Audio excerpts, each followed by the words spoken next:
We've had a most exciting week here at Holy Angels. There's been good points, there's been some bad points.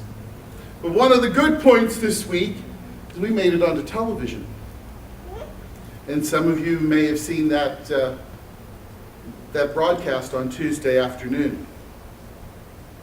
One of the questions the reporter asked me that did not make it onto the broadcast involved whether or not I answered the question whether or not we're Catholic enough. And I told him I don't do that. And so the part of my answer that you did see was that there are people that have come to Holy Angels that have found Christ through the work and stuff, not that I'm doing, but that the congregation here is doing, of reaching out to others in the love of God, and that has drawn them to the church and put them to work as laborers as well. That is exposed to the light what God calls them to do and be in their lives. And the last part of that was God bless them for doing it.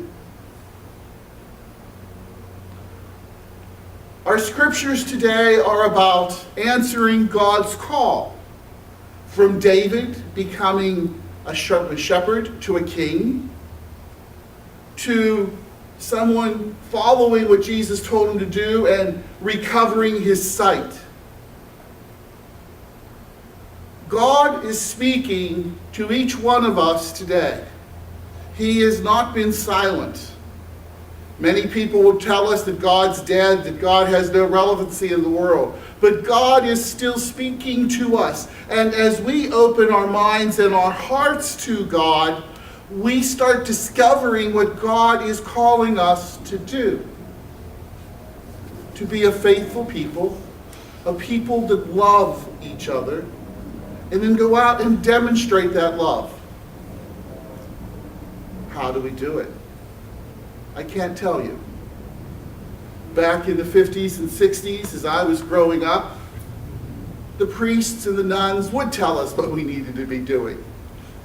But now it's really, what are you able to do? Surely there are ministries within the church that need to be done. Greeters, altar servers, sacristans, musicians, all of that stuff. But there is a great need for people to be out in the world where there is a lot of darkness, spreading light, telling others what God has done for them, listening to the concerns that others have about their own spiritual journeys which may have stumbled, and just being a listening ear for someone is a ministry in this world today. As we celebrate this Rejoice Sunday, we are thankful that God has called us together as a family that has responded to what God asks us to be and do. And we pray that as we go forth from here today, we take not just a bulletin to read at home, but we take an attitude, a go-to attitude, that we're going to reach out to somebody we don't know this week and tell them what God has done for us. Tell them what God has available for them in His great love for them. And invite them to either come here or come to another church of their choice and to experience what God is calling them to be. Light for the world.